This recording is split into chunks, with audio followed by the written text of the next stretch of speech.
What were you just explaining to him? What did the different things do? What are the ICs? You know, like how did you like start making this? Okay, we got basic 1 Hz oscillator here with a 555 timer. It's not perfect, so it's not very accurate clock. I've been able to switch over to atomic time.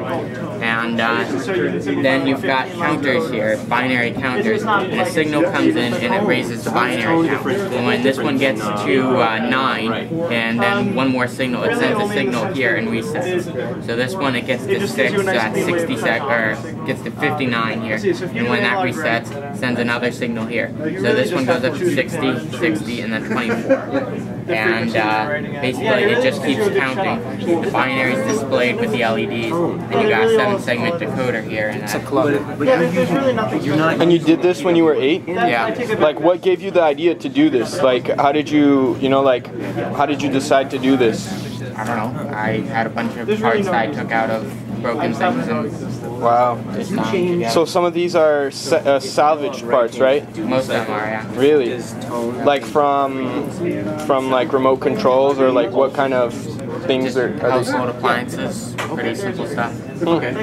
Well, hey, wow. No, I didn't know about the tone. And you like looked up the parts and data sheets and tried to understand them, or how did you know how a 555 worked or how a oscillator worked? And that's what I never had internet at my house, but at the library they had a book or two on it, so I used those.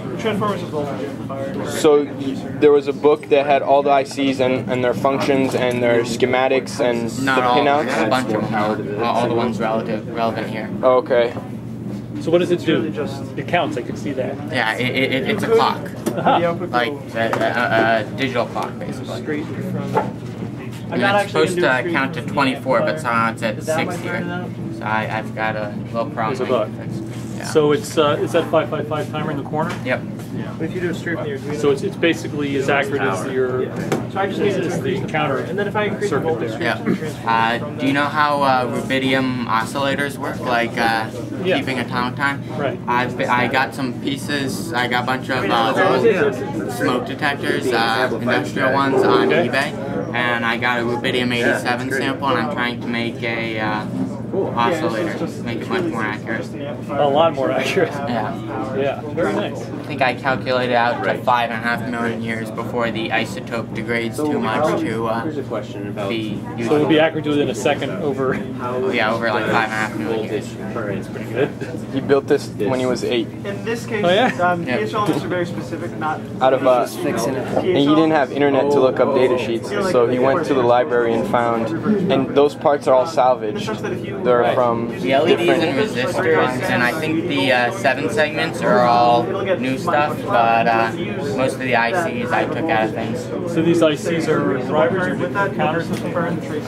Well, here you've got binary counters, and then here you've got decoders, turns the binary into 7 segment. Okay. The 555 I think was new because I you get those at Radio Shack. Yeah, all the new parts I got from Radio Shack. So. Yeah.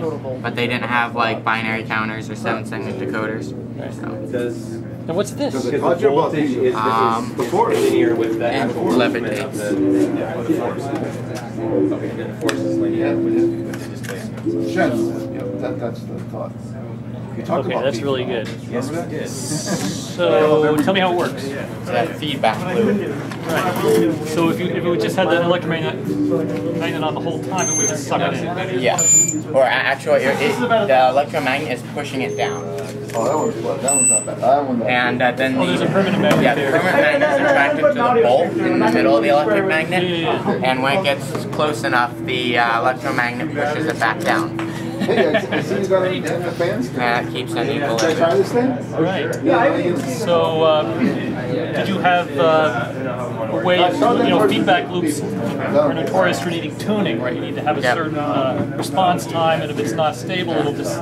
Well, it's not perfectly stable as it is, but I've got a pot here, and that allows me to adjust it a bit. Okay. Did you design the circuit or find this in a... No, I designed it. It's a 555 timer, and it's a square wave.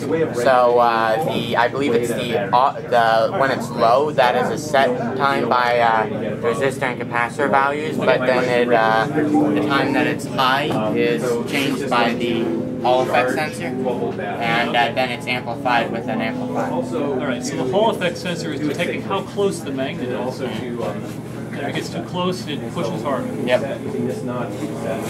So how long did it take you to get it so it would hold it there? I mean, there must have been some fiddling around to get it stable.